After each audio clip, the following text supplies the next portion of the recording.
Hi, it's Lipstick Gal. Thanks so much for watching today. I kind of wanted to give you an update on some products that I had purchased recently, and I finally had a chance to use them long enough to form some very firm decisions on. Before we get started, thank you for watching today. Subscribe if you haven't, and would you maybe recommend my channel to a friend who you think might enjoy it as well?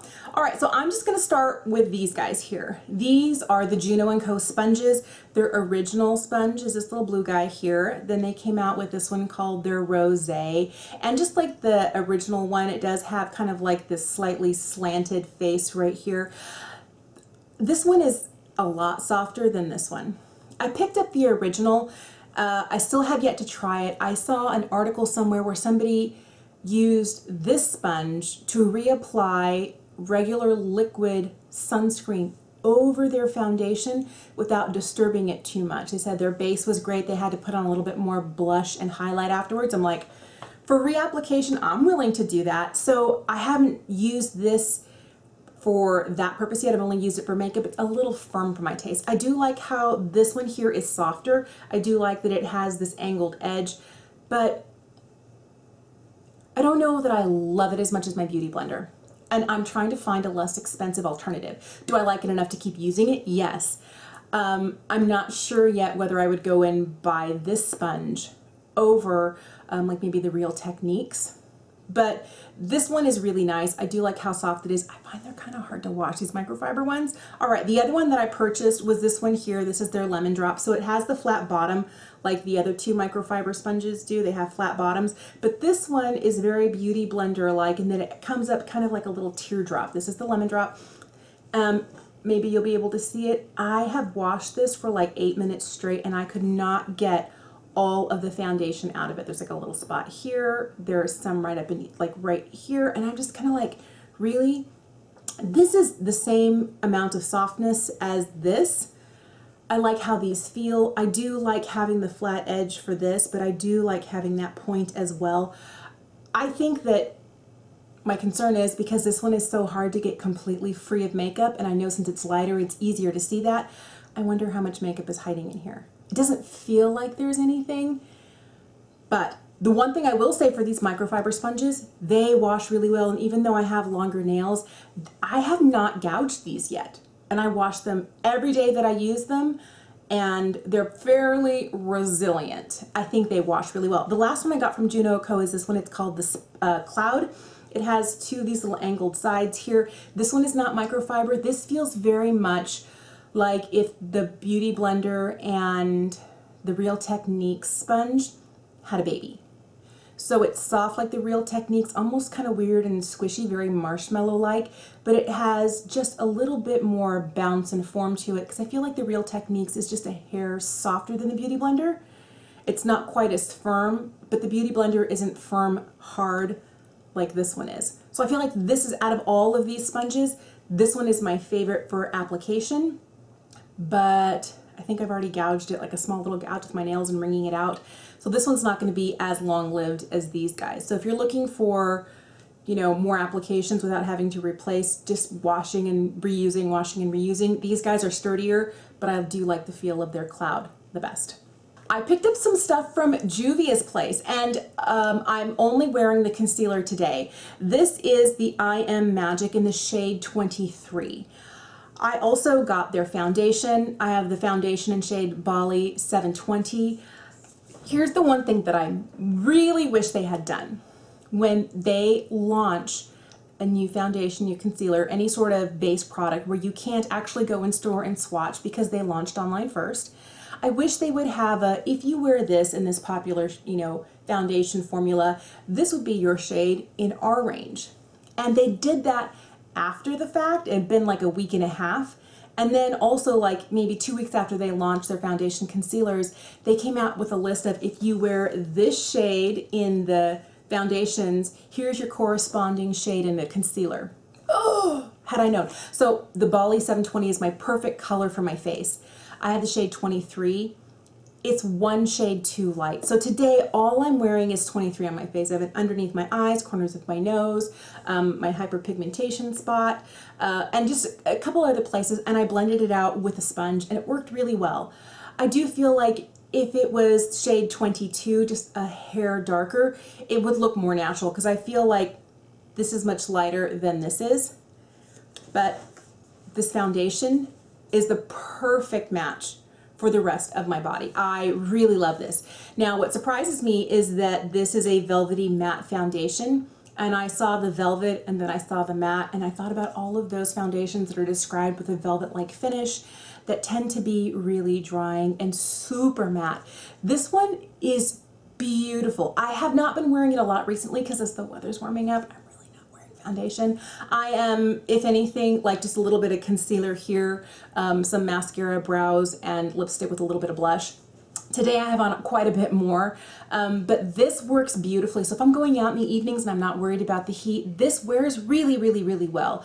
But I perspire really easily, and not that it really goes anywhere. I just hate having to dab, and then the fear is I'm trying to dab the perspiration off me or like right around here that somehow I'm going to disturb my base. So I really like this. I think the formula is gorgeous. And the other thing is I don't like wearing like ultra mega full coverage. I found that if I just used either of these sponges, I could really sheer it out so it looked more skin-like and less, you know, Nikki Tutorials full glam plastic doll coverage, which is great, but I never wear my foundation like that. I always like it to look more skin-like. And if you want full total coverage, this will give it to you, but I do like that it also has the flexibility of, without even needing to be mixed with the moisturizer or anything else, you can sheer it out enough to get it more to medium coverage and not full, ultra full. It's really gorgeous. Price point is beautiful, really like it. The other thing I picked up is this. This is the Nubian 3 Coral. They don't have a mirror, I wish they did. But the price point is really great. This was a $20 palette. I have never been one to wear a lot of really cool tones, of anything neutral or warm tones, and especially not silvers. But the silver and kind of the platinum shades in here are absolutely stunning. And this kind of concrete gray, I did a whole eye look with these and it turned out so nice. I did use a slightly warmer shade here kind of in the crease, so it wasn't a total like really, really, really perfectly cool eye look, but I like that we have a lighter shade down here. This one works well for kind of highlighting my brow bone. I have used more of these warmer shades through here, but the metallics in here are just gorgeous. And this one, this kind of rich chocolatey brown, and this russety one here. I mean, I feel like Julius Place, their metallic shadows are where it's at. Price point is great. Packaging is nice. It's just missing the mirror. All right, from there, a lot of lip products. Let's get into it. I picked up these two Dior lipsticks, and these are the Dior Addict Stellar Shine. These are beautiful. So I have this shade here, and this is shade 536 Lucky. I also have this shade here, which is 620 Mirage. So I have more of a pinky nude, and then I've used a lot of these. You can see it, like, it doesn't come flush up to the top anymore. There's, I don't know, at least 1/3 of an inch missing. These are really, really beautifully glossy formulas. You can see that. They really remind me a very similar feel of the Marc Jacobs, the gloss that comes in the stick form. Well, I forget what it's called. Anyway, but I really like those, and I like that it has a slimline packaging to kind of support the lipstick so it doesn't wobble around and snap off. But it's a very creamy formula. I really love these. The Mirage shade, this neutrally pinky nude, beautiful, full face, no face of makeup, like bare face, it works really well. And this one here in the shade Lucky is a lot more, I don't know, it's very coral, and it looks very kind of like a beautiful, halfway between a coral and a hot pink. And it's one of those I found now that my lips are not as plump as they used to be when I was older. It does kind of feather down into these lines, but that is perfectly solved by wearing a lip liner with it, or really shearing it out and not letting it get all the way to the edge of my lips. You know, that whole popsicle stain look, concentrating it more on the inside. But I do love both of these, and the comfort of these, absolutely beautiful. And the packaging, I mean, really super cute. All right, huge fail for me was this. This is from Buxom. This is their Serial Kisser lip stain. And I have the shade here, Pucker Up Dolly. Mostly it's the scent. Oh, the scent is just caustic. I really feel like, because the color is pretty, I don't really feel like the stain that it leaves behind is as good as the color as it goes on. It has more of a wine tone to it. It's a kind of a nude with a little bit of berry, but it's the smell that I can't stand. Oh, the smell. I'm going to return it because I don't want to pay $20+ for a product I know I'm not going to use, and I'm still within the window of being able to return it. I don't also like the way that it wears. As you can see, it's a little bit streaky. It looks that way on my lips no matter how much I finesse it. It also has a really big applicator, and I love this in the Fenty Gloss Balm, but not necessarily in this formula. I think it might be easier if it was a little bit smaller. It wouldn't make it as streaky. So the way that it wears, I don't really love that. I don't really love the stain that it leaves behind, and I hate the smell. I feel like there's not one redeeming quality about this. If you've been curious, pass. One lip stain that I have fallen in love with is this one from Bite. This is their Longwear lip stain in Sangria Slush. I have to look at it. My eyes are so like, what? But this one here, look, that's one swipe. And here's what I found out about this. I wore this and for like an hour or two, and then I wiped it off to see how much of a stain I had, and it had more of that kind of neon-y pink stain to it, and then I reapplied. And then I wore it for the rest of the day, and the only place I had to reapply was like right in here from drinking through straws and eating dinner. The rest of it stayed really, really well, and it didn't bleed outside or feather, which I loved. And then when I tried to take it off, at the end of the day, it'd been on for hours and hours and hours at that point, I wiped it off, and it was still not quite this vibrant red, but it wasn't that magenta pinky red that you get from lipsticks that leave a stain behind. This one, the longer you leave it on, the more red it becomes on your lips. So as it wears off, you don't look like you're missing anything here. I loved that. I put it on because I liked how creamy it feels. And to me, what's interesting is it's so bold, and it still has that really comfortable Bite lipstick creamy feel, but it doesn't travel all over my face. So this is a huge hit. I know they have a bright pink and they have a bright orange. Of course, I'm a lover of red lipstick. This Sangria Slush was my amazing first choice.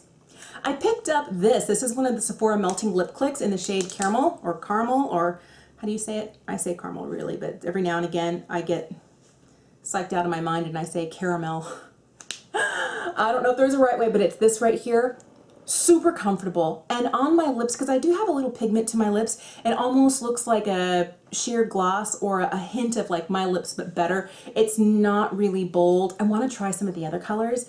This one is gorgeous. It's $13, and I feel like this formula is also very similar to the Marc Jacobs Enamored lip gloss stick.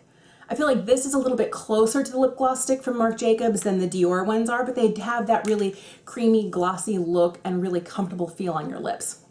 All right, 3 other products. I'll link the video for this, but these Burt's Bees products, they were a complete revelation. I don't know why I have such a prejudice against drugstore products. Sometimes I don't like the plasticky packaging, and I will say that these two feel very plasticky. This doesn't bother me as much. But their lip crayon has the most pigmentation out of all the products I tried. And I have like 12 or 13 of the lipsticks. I have like 5 or 6 of these and 3 of the lip tints, the oil lip tints. I think this might have stolen my heart completely. I have this on my lips today over a nude liner. It's comfortable. And I have a 9 and 11-year-old daughters, and I don't feel like they're old enough to really handle makeup, but when their lips are dry and chapped and they didn't bring their own chapstick and they're asking, what do you have? I will pass them the nude shade. I have Caramel Cloud, and this one here is Showering Sunset. I'll pass them either one of these because they're very easy to wear. They're glossy, they're hydrating. I love this product. Another thing that I really liked are their satin lipsticks. I was so surprised. This is the shade that I'm wearing on my lips today. This is Suede Splash. It's more of a caramel toned lipstick. I fell in love with Burt's Bees years ago for their original minty type of chapstick in a little tin. And I will tell you, I tried their tinted lip balms. I tried a whole bunch of stuff, but I didn't think that they would be able to do makeup well. And I slept on these. My husband brought home a huge like bag full of these, and I love them. And I don't know why it took a man who knows I love things but doesn't really know what's good and what's not. He just like, oh, she would like these. And he brought me one of everything they had in store, and I like every single one. There's like maybe 1 or 2 shades where they're a little cool toned pink for my taste. They look good, but I don't, it's not my first choice. But every other shade is like home run, home run, home run. I love it. And if you like a more sheer lipstick, this will give it to you. Very hydrating, super creamy, very comfortable. Loving that. All right, the last 2 things. I hadn't worn this in years. This is Lancome's Hypnose Drama. My favorite one, they don't make it anymore, used to be the Hypnose Star. But this has, you know, slightly curved wand. There's a lot of gaps between the bristles here. I'm wearing it on my lashes today. I always love the way Lancome formulas for mascaras wear. I feel like I might like this better if I was applying it with a slightly different brush. I felt like the formula was really wet. I feel like nothing really measures up to the Hourglass Caution Extreme or the Lancome Monsieur Big. Those are like my 2 top of the line. This is still a great mascara, but I would not purchase this over the other ones.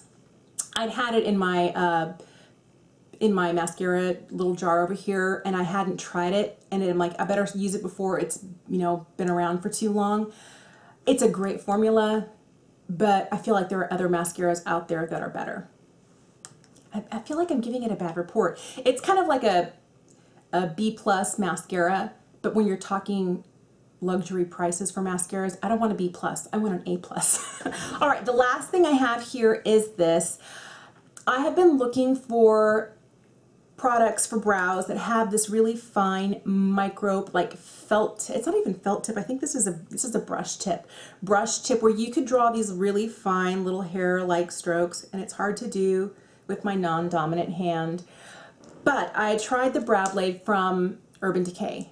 I didn't like the shades that were close to my brows. I felt like one was really warm and the other end was really dark, and one was purple ready leaning, and I didn't feel like they went well together with the double-ended brow blade. This is from, this is the Shape and Shade Brow Tint from MAC, and they have something similar where on this end it's a sponge and it's got a little spring in here, so the cap is where all the product is, and this little sponge tip applicator kind of gets shoved up in there, and then you screw it on. The other side is this little brush. What's interesting is, if I were to show you, I'm going to make a really big mark with that.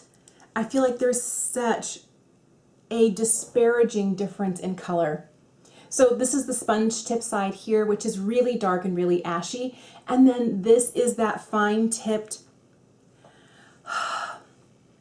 It's such a difference in shade that when I put it on my brows, this looks really red and is so much lighter than my natural brow hairs themselves.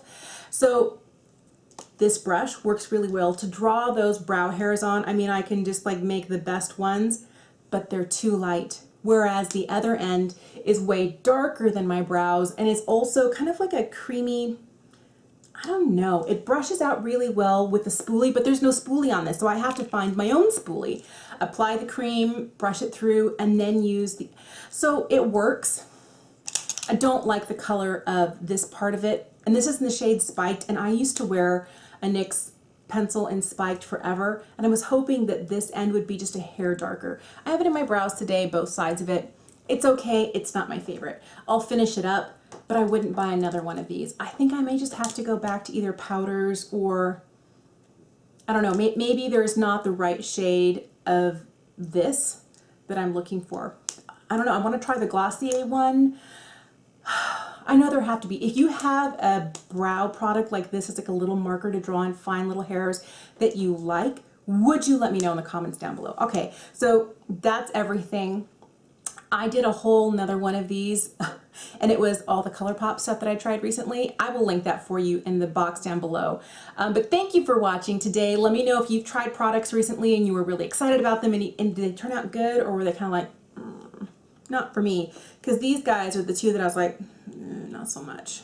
I try and do my research so I don't buy stuff I think I won't like, but sometimes I always get sucked in by a lip product and then I'm on the hunt for like the perfect brow thing. I don't know. Maybe I just need to be happy with what I have. Like the content. Yeah, okay. I'll work on my contentment. Let me know if you've had like a really great experience with a product that you purchased fairly recently, or one that you still haven't figured out and might have to go back. Thank you for watching. Subscribe if you haven't, and I'll see you again soon. Bye.